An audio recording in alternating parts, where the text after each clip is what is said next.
Boa noite. Que a espiritualidade amiga da casa nos abençoe e nos conduza no trabalho de hoje.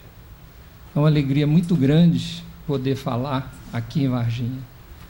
Realmente o trabalho começou no norte, mais precisamente na cidade de Porto Velho, e depois tentamos continuar em São Paulo, sempre tentando dar um pouco de nós na seara do Pai, né? Porque cada um de nós consegue fazer um pouco.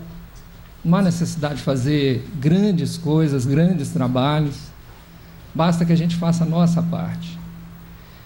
E uma pergunta que eu gosto de fazer, e na sexta-feira eu já fiz no estudo, e eu perguntei para as pessoas: quem vem a uma casa espírita, era bom que soubesse responder: o que buscais? Quando você está aqui, quando você passou por aquela porta, o que você está buscando aqui dentro? Muitos de nós ainda, sem querer, isso aqui não estou assim chamando a atenção, mas só lembrando, já deve ter julgado alguma roupa, algum penteado, alguma forma de alguém falar. Mas foi isso que você buscou aqui? Quando você se preparou para vir para cá? Não é isso, né? E essa pergunta, ela é interessante, que ela foi feita pelo próprio Jesus, para os filhos de Zebedeus, quando resolveram segui-lo. Ele perguntou de uma forma muito tranquila. Vocês imaginam uma pessoa se aproximar de Jesus, né? De longe ele já sabia ler todo o espírito da pessoa, mas ele fez questão de virar, olhar provavelmente nos olhos deles e perguntar: tudo bem, vocês querem me seguir, mas o que buscais? E essa pergunta, ela está no texto de Emmanuel, e ele fala: Jesus, voltando-se, vendo que eles o seguiam, disse-lhe: que buscais? Está em João, capítulo 1, versículo 38. A vida em si é conjunto divino de experiências. Cada existência isolada oferece ao homem o proveito de novos conhecimentos. A aquisição de valores religiosos, entretanto, é a mais importante de todas, em virtude de construir o movimento de iluminação definitiva da alma para Deus. E a gente lembra disso quando nós saímos de casa, que a aquisição de valores religiosos é o mais importante. Quantos de nós aqui conseguiu fazer o primeiro grau, o segundo grau, tem curso superior? E quantas horas nós dedicamos a adquirir virtudes da religião, conhecimento sobre o caminho do Cristo? Essa pergunta, ela o tempo todo nos é feita pelo Pai. Não só pelo Pai, mas principalmente pelo Cristo. Emmanuel é muito feliz na hora que ele faz esse texto. É muito difícil você completar qualquer coisa que o Emmanuel fala. Mas essa pergunta, quando você está no dia a dia, essa pergunta também é feita. Você chega para se relacionar com uma pessoa, de que forma for, numa repartição pública. Você está precisando de um documento, a pessoa está lá trabalhando, você não sabe como que foi a vida dela, mas se ela te atender um pouquinho mal, você quer ditar para ela todas as suas verdades, todos os seus direitos. É isso que você busca no relacionamento? Foi isso que você aprendeu das várias vezes que você se dedicou um pouco do seu tempo nas leituras? Não é. E, infelizmente, é o que nós fazemos o tempo todo. E eu me incluo nisso. Quantas vezes eu me pego, em vez de tratar o meu irmão da forma mais serena possível, para entender o lado dele, eu quero o contrário, eu quero que ele entenda o meu lado. Não é verdade? Nesse momento, eu estou mentindo? É só eu que faço isso? É só eu que vejo primeiro o meu lado, primeiro a minha atitude, Olha, ele invadiu o meu espaço. É interessante uma frase que tem, que quando você sofre uma injustiça, você consegue entender certinho o que é ser justo. Quando você comete uma injustiça, não. Então essa pergunta, o que buscais, ela é profunda. Por quê? Porque nós temos que responder essa pergunta toda vez que nós tentamos nos aproximar do Cristo, toda vez que nós tentamos nos aproximar de Deus. Por quê? Porque o Espírito da Verdade, no Livro dos Espíritos, o que ele fala? Espíritas, amai-vos. Eis o primeiro ensinamento. Instruí-vos. Eis o segundo. O primeiro é para amar. Depois, para se instruir. E o perigo não está no primeiro.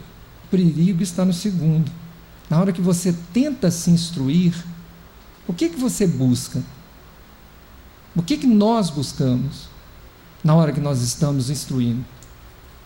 Estou tentando ver se tem um relógio, não é só esse aqui? Deixar o meu aqui na minha frente, aqui, para eu não perder o tempo. Então, essa pergunta, na hora que você está fazendo um estudo, ela é muito importante. Se eu venho aqui em cima, a minha responsabilidade, ela é multiplicada pela quantidade de pessoas que está aqui nessa sala me ouvindo. Então eu tenho que ter muito cuidado com o que eu falo. Eu tenho que estar embasado.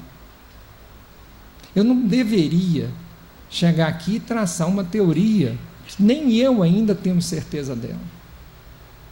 Então a pergunta é: o que buscais quando você vai se instruir? E o interessante é que nessa hora, eu até falo que nós criamos determinadas peneiras, né? Filtros. Será que esse filtro que eu crio, ele não reteria várias das verdades da denominação religiosa que eu escolher? Eu brinco com as pessoas quando eles me falam assim: você é espírita? Eu falo assim: espírita não, eu sou cristão. Porque o dia que o espiritismo entrar em rota de colisão com Cristo, ele não tem a menor chance comigo. Então, na hora que eu falo denominação religiosa, seja qualquer uma, não há necessidade de ser uma religião que tenha Cristo como verdade, mas que tenha Cristo como exemplo. Gandhi já falou, ele é do hindu, né? Ele não falava que o melhor exemplo que a Terra já teve é o Cristo? Pena, ele até dizia, pena que os cristãos não conseguem seguir o exemplo dele, mas que o melhor exemplo a ser seguido é. Na hora que ele fala do Sermão da Montanha, é maravilhoso. Gandhi, um hindu. Então, é interessante você ver que várias pessoas chegam e falam do Gênesis, pega a Bíblia e consegue falar para mim tudo que está errado no Gênesis. Mas o que você está buscando na hora que você abriu o Gênesis? O erro? Você tomou cuidado de descobrir que se o Gênesis foi escrito em português, de repente o que você está achando de errado é uma tradução, não um significado. De repente o que você está acusando como erro, dentro dos nossos livros também tem. Então, eu pergunto, de novo, o que buscais? Na hora que você estuda, na hora que você defende uma ideia, o que você está buscando? Você está buscando o seu crescimento espiritual ou ganhar a discussão? Se você está tentando conversar para entender melhor e crescer como pessoa, como espírito, eu te louvo por isso. Mas são raras pessoas que conseguem fazer isso. Você já tentou, dentro de uma casa espírita, questionar algum ponto a respeito de uma outra doutrina? Aqui também tem pessoas que não vai querer discutir com você se essa outra coisa vier do judaísmo, vier do cristianismo. Isso é ruim.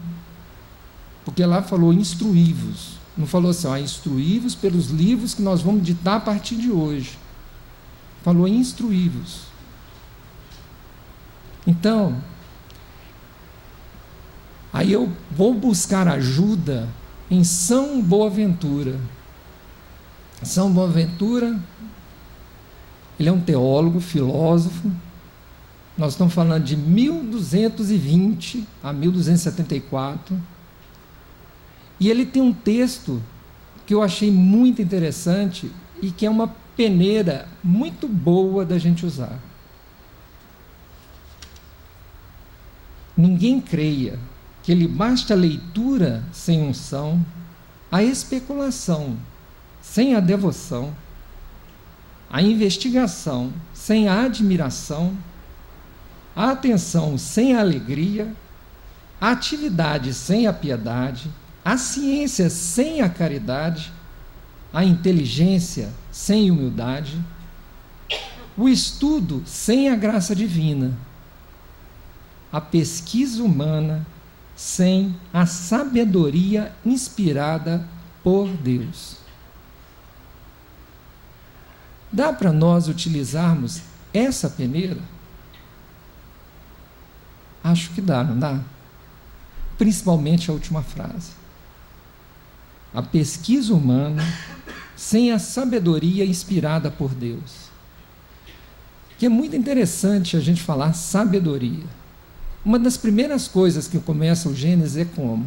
E faça-se a luz. O Espírito de Deus pairava sobre o abismo e sobre as águas.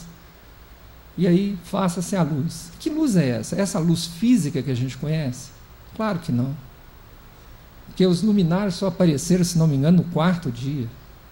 Nós estávamos falando da sabedoria que promana de Deus. Então, a primeira coisa, a primeira dádiva que Ele nos dá é sobre a sabedoria. Ele espalha para todos nós. E o que nós fazemos? Eu brinco que quando acaba a nossa conexão com o celular, a gente começa a brigar. Mas na hora que acaba a nossa conexão com Deus, e isso acontece numa frequência muito alta, ninguém se importa.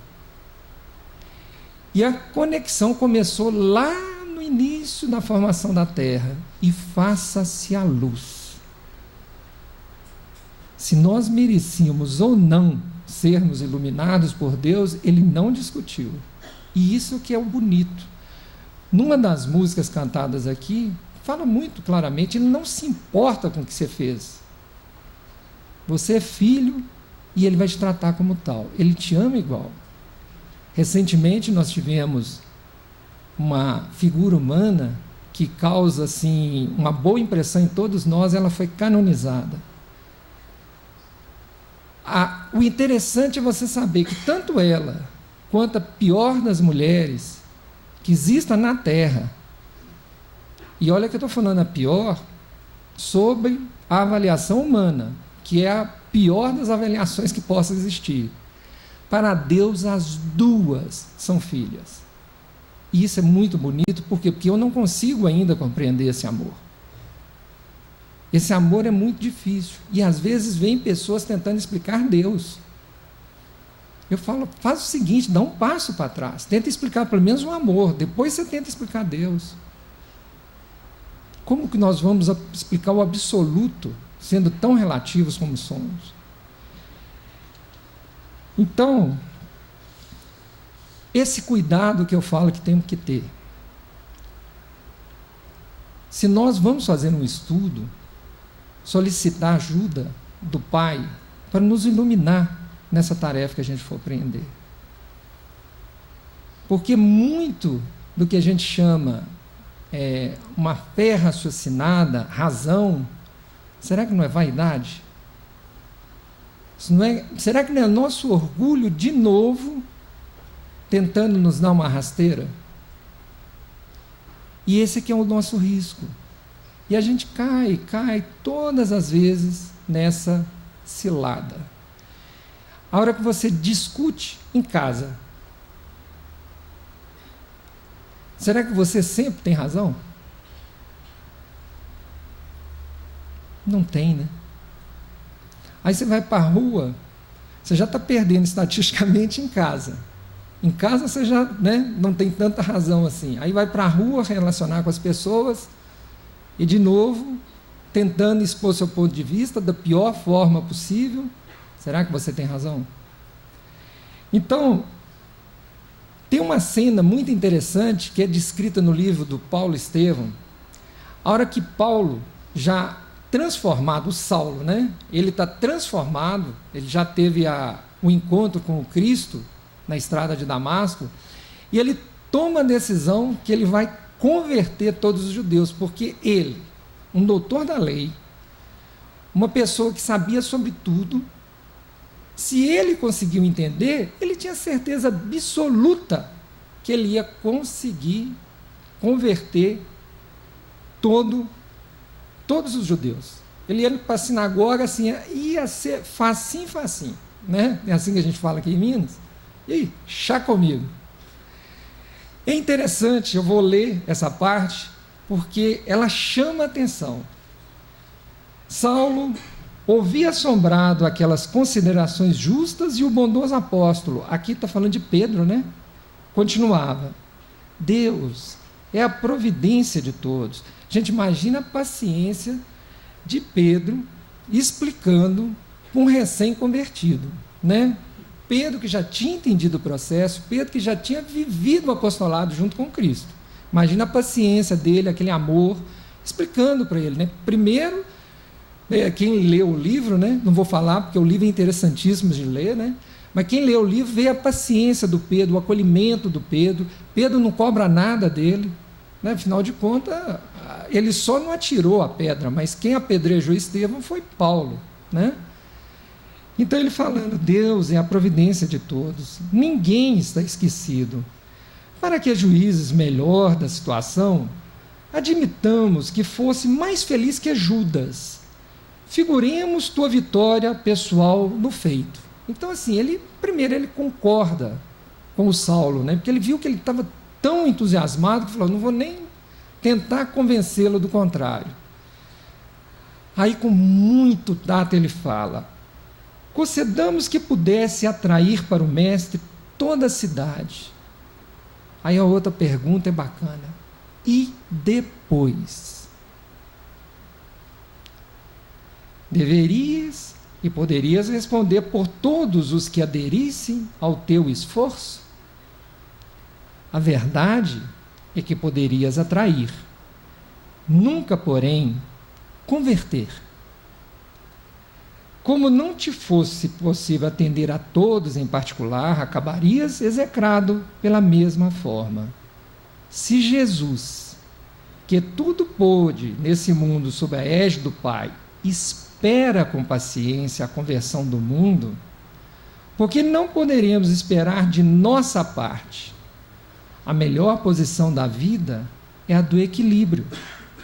Não é justo desejar fazer nem menos nem mais do que nos compete, mesmo porque o Mestre sentenciou que a cada dia bastam os seus trabalhos. Então, esse texto é muito interessante, porque nós estamos falando de dois luminares da religiosidade, do cristianismo. Nós estamos falando de Pedro, nós estamos falando de Saulo, o apóstolo Paulo. Paulo tentando empreender uma tarefa louvável.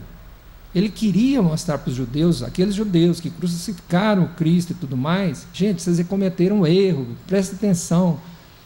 Só que ele esqueceu que o máximo que você consegue atrair para a sua ideia é atrair mesmo, mas converter só o Pai, só Cristo que consegue uma tarefa dessa. E ele tem paciência, ele espera o momento de cada um. E isso é que me encanta, porque às vezes eu vejo as pessoas se acelerando nesse processo de conversão. Às vezes não deixam a pessoa fazer uma pergunta. Se a pessoa não perguntar, dificilmente, quem dá aula aqui sabe. Se você não deixa uma pessoa perguntar, dificilmente você sabe o nível que ela se encontra. Eu gosto muito quando a pessoa pergunta, eu falo assim: mas você está com alguma dúvida? Eu falo: não, eu estou naquele estágio anterior. Aquele estágio que eu nem sei o que eu não sei. Então me espera um pouco, me espera chegar que eu vou ter dúvida. Aí depois eu faço as perguntas. Então você vê, Saulo estava nesse ponto, ele estava um passo atrás, e Pedro já estava lá na frente. O que ele fez? Ele voltou para dar a mão e para fazer. Teve uma palestra que eu falei que a gente esquece disso. O tempo todo, se você quiser fazer a travessia segura, só faz assim, ó. Não precisa se preocupar não, que Deus segura na sua mão e te leva. O problema é que seu orgulho é tanto, que eu não sei se acontece só comigo, né? Você não erra, porque eu não erro. Eu cometo um deslize, eu me equivoco, mas errar não. É muito difícil aceitar um erro. Não é verdade? Isso acontece com todos nós. E aí a coisa vai ficando cada vez mais difícil. Mas como que nós vamos confiar em seres falíveis, construindo coisas infalíveis? Traduzindo, onde foi o erro? O erro estava na Bíblia? Ou o que homens que se disseram de ciência buscaram de dentro da Bíblia e traduziram e aplicaram? Foram eles que criaram o erro. Não tem nada de errado lá. Aí eles criaram uma interpretação errada e eles continuam. Nós, no Espiritismo, corremos esse risco também. E quem nos ensina? Vigiai e orai. Vigiai e orai. Então, na hora que você vai se empreender num estudo, numa tarefa, numa teoria nova. Não, eu descobri uma teoria, eu frequentei uma casa espírita e lá tem um médium muito bom, faz barba, cabelo e bigode. Mas como assim? Não, ele vê, ele fala, nossa, é uma coisa de outro mundo. Eu falei, deve ser, literalmente. E aí o que ele fala passa a ser verdade. Podemos fazer isso? É isso que está ensinado no Pentateuco kardeciano? Não é. Não é que nós vamos desconfiar de todo mundo, mas nós temos que pôr um crivo de razão. Agora, como é que nós vamos fazer esse filtro? Como é que nós vamos buscar essa razão? O engraçado é que quem dá a solução é o próprio Paulo. Paulo escreve uma carta aos Romanos, e se você pegar o capítulo 12, versículo de 1 a 3, ele fala lá. E antes disso eu até escrevi aqui para não esquecer, ter muito cuidado com o uso do nosso livre-arbítrio e da nossa razão. Muito cuidado. Porque ele pode nos colocar em situações assim, muito delicadas. Mas aí você vai ver por que eu escrevo essa frase, porque logo embaixo, olha, portanto, irmão, rogo-lhes pelas misericórdias de Deus, que se ofereçam em sacrifício vivo, santo e agradável a Deus. Este é o culto racional de vocês. Não se amoldem ao padrão desse mundo, mas transformem-se pela renovação de sua mente, para que sejam capazes de experimentar e comprovar a boa, agradável e perfeita vontade de Deus. Pois pela graça que me foi dada, digo a todos vocês, ninguém tenha de si mesmo um conceito mais elevado de que deve ter, mas pelo contrário, tenha um conceito equilibrado, de acordo com a medida da fé que Deus lhe concedeu. Opa! Como é que é a história? Então a fé me foi dada lá no início. Foi. Ué, mas então, aí eu fiquei numa situação ruim, mas por que fulano tem mais fé que eu e eu tenho menos? Eu não estou falando que tem fé porque Deus deu e quem não tem fé foi porque Deus tirou, não. Não falei isso aqui, não. Eu falei que a fé que você tem, assim como tudo que você tem, foi dado por Deus. Vocês já estudaram o Livro dos Espíritos, vocês já estudaram sobre o fluido universal. O espírito evoluído, né, os crísticos, eles conseguem manipular fluido universal, conseguem. Mas eles conseguem manipular o princípio inteligente? Não. O princípio inteligente, quem consegue manipular é Deus. Deus manipula o princípio inteligente. Tanto é que eles eles ficam calados, né? Na hora que a gente começa a fazer umas perguntas, fala, gente, vocês não estão entendendo o básico, amai-vos uns aos outros, para que vocês estão querendo discutir princípio inteligente, fluido universal, fluido vital? Entenda só o que nós já falamos. A fé nos é dada pelo Pai. Então, agora, nós estamos prontos para ler o texto sobre a fé que o Emmanuel fala. É um texto onde ele deixa muito claro isso. E olha que interessante, para falar de fé, olha que trecho da Bíblia o Emmanuel buscou. Mas os cuidados desse mundo, os enganos das riquezas e as ambições de outras coisas, entretanto, sufocam a palavra que fica infrutífera. Ele buscou Marcos, capítulo 4, versículo 19, para falar de fé. Estranho, né? Na hora que você lê a frase, mas os cuidados desse mundo, os enganos das riquezas e as ambições de outras coisas, entretanto, sufocam a palavra que fica infrutífera. Então vamos entender o raciocínio dele. A árvore da fé viva não cresce no coração miraculosamente. Qual acontece na vida comum, o Criador dá tudo, mas não prescinde do esforço da criatura. Qualquer planta útil reclama especial atenção no desenvolvimento. Indispensável cogitar-se do trabalho de proteção, auxílio e defesa, estacadas, adubo, vigilância, todos os fatores de preservação devem ser postos em movimento, a fim de que o vegetal precioso, ou seja, a nossa fé, atinja os fins a que se destina. A conquista de crença edificante não é serviço de menor esforço. Então dá trabalho ter fé? Dá. Deu trabalho para você formar no que você é hoje? E olha que nós estamos falando de inteligência, nós não estamos falando de sabedoria. Então, assim, vou voltar lá em Paulo.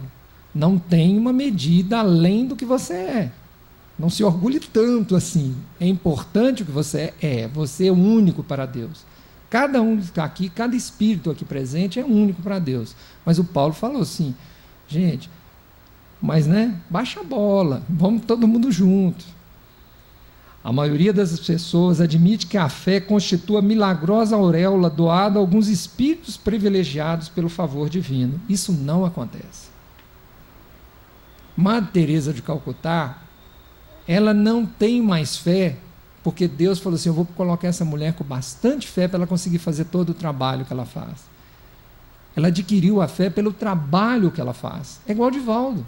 Vocês acham que Divaldo acordou aos 30 anos de idade e falou assim, eu vou criar a Casa do Caminho lá, acho que é isso mesmo que chama, e vou atender 3.000 crianças, não sei quantos adultos, médico, padaria. Ele acordou assim? Ou ele simplesmente fez o que era preciso fazer? Ele fez o que era preciso. O que apareceu para ele, talvez tenha sido 6 crianças, ele começou com 6 crianças. Ele colocou filtro, e eu só vou atender filho de espírita. Não foi esse. A Joana de Deus não deu essa incumbência. Você vai atender as crianças, elas precisam.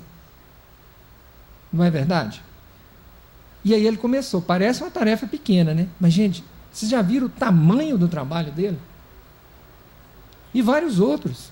Chico, quando ele recebeu o recado do Emmanuel, foi para quantos livros? 30. 400 e tantos livros, fora cartas, que ele atendia, enquanto ele estava escrevendo com a mão direita, ele atendia uma carta com a mão esquerda, sei lá como é que era. Como o pessoal brinca, né? Só de aproximar do Chico, você já sentia a boa energia. Quantas mães tiveram assim, o coração acalentado nas cartas dos filhos escritas através do Chico? É muito bonito ver um trabalho desse. Agora ele acordou, por volta aí dos 5 anos de idade, foi quando ele começou a ver os espíritos, falou assim, bom, fazendo meu plano de tarefa, meu checklist diário, então eu vou começar a escrever. Não foi, gente. E nós? Eu volto à primeira pergunta. o que buscamos. Quando somos desafiados, eu falo isso para meus filhos todo dia. Agora eu tenho 2 fora e meu coração fica bem pequenininho. Será que eu plantei direito? Mas eu falava muito com eles no Evangelho no Lar, que a gente faz todo domingo. Filhos, estejam preparados. Vocês não sabem quando serão desafiados. Isso vale para todos nós. Quando é que nós vamos ser desafiados? E pior, desafiar de que forma? Porque podemos ser desafiados para fazer o bem, podemos estar sendo desafiados para combater o mal, podemos estar sendo desafiados para fazer caridade, e tudo que nós fazemos gera consequências. Voltemos ao texto. A sublime virtude é construção do mundo interior, em cujo desdobramento cada aprendiz funciona como orientador, engenheiro e operário de si mesmo. Não se faz possível a realização quando excessivas ansiedades terrestres, de parceria com enganos e ambições inferiores, torturam o campo íntimo, à maneira de vermes e malfeitores atacando a obra. A lição do Evangelho é semente viva. O coração humano é receptivo tanto quanto a terra. É imprescindível tratar a planta divina. Olha que nome bonito, né? A planta divina. Com desvelada ternura e instinto enérgico de defesa. Há muitos perigos sutis contra ela, quais sejam os tóxicos dos maus livros, as opiniões ociosas, as discussões excitantes, o hábito de analisar antes de fazer o autoexame. Ninguém pode, pois, em sã consciência, transferir de modo integral a vibração da fé ao espírito alheio, porque realmente isso é tarefa que compete a cada um. Então, na hora que você vê um texto desse, primeiro você vê Paulo te falar que a fé é dada por Deus. E ele fala, tenha as suas atitudes conforme a fé que Deus te deu. Ah, mas eu não tenho tanto assim, então faça trabalhos menores. Se você tem uma fé maior, faça trabalhos maiores. Mas é esse trabalho que irá aumentar a sua fé.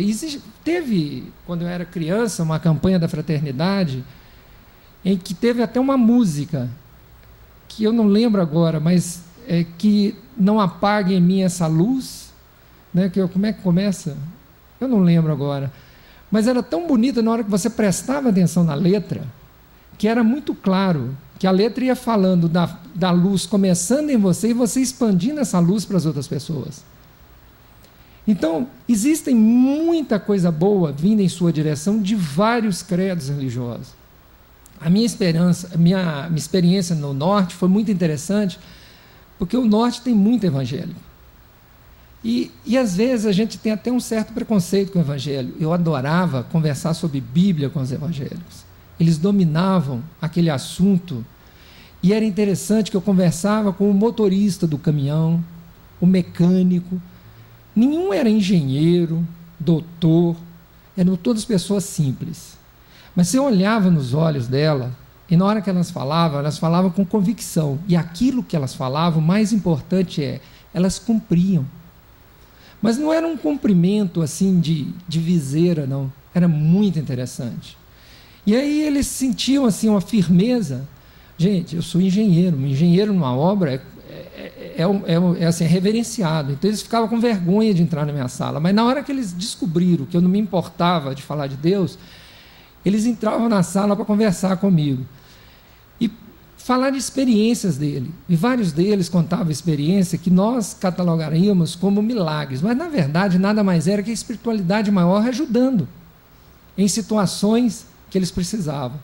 Em especial tinha um deles, que eu fiz questão de pegar um colega do Centro Espírita lá de Altamira e levar comigo um dia, e falei com ele, presta atenção à hora que ele vai ser intuído. E ele era o que falava, nós fazíamos uma reunião toda segunda-feira para falar de segurança, para ter a preocupação de ninguém voltar para casa mutilado, porque não adianta ganhar dinheiro. Para ganhar dinheiro, se você tiver que deixar um pedaço do corpo, não vale a pena. Então a gente falava, E a única coisa que eu pedi a ele, eu falei assim, tenta fazer um link entre o que nós falarmos e alguma passagem na Bíblia que você queira falar para os seus colegas. Era muito interessante, porque essa pessoa nem falar direito sabia. Mas na hora que nós damos a ele a chance de subir, chegar aqui e começar a falar, ele se transformava. Meu colega chegou na hora que eu falei assim, olha para ele, a hora que ele intuir, você me fala. Na hora que ele começava, você via que era quase que uma incorporação. E ele falava de uma forma muito natural. Por quê? Porque ele tinha fé. Ele acreditava naquilo que ele falava. E era muito bonito de ver, né? E isso acontecia toda segunda-feira pela manhã. Era assim que nós começávamos a nossa semana. Então, quando eu falo que para falar de Cristo, vocês não têm que escolher horário, local, não tem que ter vergonha. Porque na sexta-feira eu estava falando, infelizmente, nós ainda somos politeístas. Nós ainda acendemos uma velhinha todo dia para Mamon, o Deus do dinheiro. Nós acendemos para vaidade, para luxúria. Gente, a menina morreu porque estava se expondo para pegar um bronzeado. Olha a dor dessa família. Para se expor para um bronzeado, morreu. Coisa mais triste. Eu não vi a foto da menina, mas só a reportagem já me assusta. E isso acontece assim, coisas e coisas e coisas e coisas, e a gente vai vendo. Por quê? Porque nós somos politeístas. E o único que cobra pouco de nós é o Deus único, o Pai. E por incrível que pareça, Ele está sempre querendo ir ao nosso encontro. Somos nós que viramos as costas. Então, na hora que nós fazemos esse estudo, esse texto que eu vou ler agora para vocês, é uma hora que o próprio Cristo está orientando os apóstolos. A Bíblia normalmente chama de sermão profético. E o texto, o que o Emmanuel, coloca é: quem lê, atenda. Isso está em Mateus 24:15. E esse texto é o texto quando os apóstolos começam a perguntar, mas quais são os sinais? O que vai começar a acontecer? E aí ele começa a explicar. E o interessante é que eu pesquisei em 4 Bíblias, inclusive na Bíblia do Haroldo. O Haroldo, não sei se você sabe, ele traduziu o Evangelho, tem até aqui na biblioteca para comprar. Ele fala hebraico, então ele é poliglota, então ele traduziu. E eu procurei até na Bíblia dele, lá também está assim. E aí eu procurei na latina, a Vulgata. E lá a palavra que está lá, no lugar do atenda, é intelligate, compreensão. Só que tem uma expressão que chama inteligente pauca, que é aquela assim, para bom entendedor, meia palavra basta.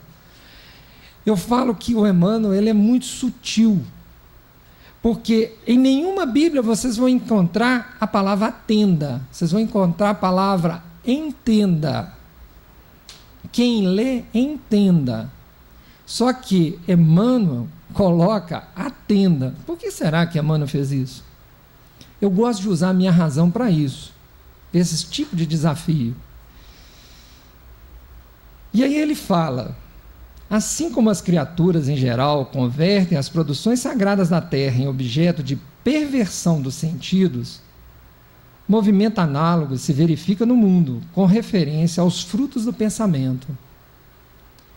Frequentemente, as mais santas leituras são tomadas à conta de tempero emotivo destinado a sensações renovadas que condigam com o recreio pernicioso ou com a indiferença pelas obrigações mais justas. Raríssimos são os leitores que buscam a realidade da vida. O próprio Evangelho tem sido para os imprevidentes e levianos vasto campo de observações pouco dignas. Não é o Oswaldo quem está falando, é Emmanuel. Quantos olhos passam por eles, apressados e inquietos, anotando deficiência da letra ou catalogando possíveis equívocos, a fim de espalharem sensacionalismo e perturbação. Pergunta do início da palestra: o que buscais quando você está lendo uma passagem na Bíblia? Alinham com avidez as contradições aparentes e tocam a malbaratar com enorme desprezo pelo trabalho alheio as plantas tenras e dadivosas da fé renovadora.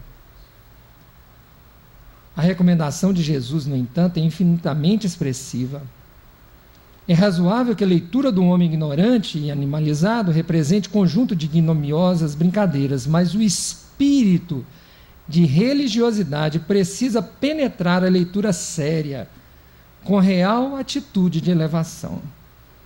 O problema do discípulo do Evangelho não é o de ler para alcançar novidades emotivas ou conhecer a Escritura, para transformá-la em arena de esgrima intelectual, mas o de ler para atender a Deus, cumprindo-lhe a divina vontade. Então eu volto a falar.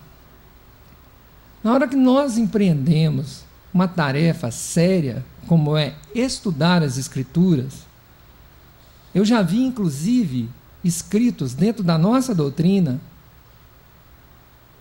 desfazendo-se da Bíblia. Isso é muito perigoso. Porque se eu me desfaço da Bíblia, é como se eu me desfizesse do Cristo. Que não tem como eu falar assim, não, mas eu não quero tal livro. Aí eu começo a criar um côdex. E foi isso que jogou muita gente na fogueira. Então nós temos que ter muito cuidado na hora que nós vamos falar de um livro tão sério e que já tem tantos anos e tantas pessoas estudando. O Fred, na sexta-feira, fez uma brincadeira. Ele fez até assim: nós, os espíritas, temos cheiros de cristianismo nascente. Aí eu até falei: Fred, se me permita te corrigir, é mais para trás um pouco. Nós temos cheiro do judaísmo nascente, não daquele judaísmo que o Cristo veio combater, mas o anterior. Quem já teve a graça de ler bons livros judeus sabe o que eu estou falando. Se você quiser entender um pouco de Velho Testamento, e o engraçado é que quando você lê Emmanuel explica o Novo Testamento calcado no Velho Testamento. Por quê? Porque ele viveu o Velho Testamento. Ele esteve lá, junto com Cristo. Só que ele não aproveitou o Cristo. Então, não sei se ele fez isso como um meia-culpa, não estou aqui julgando Emmanuel, né?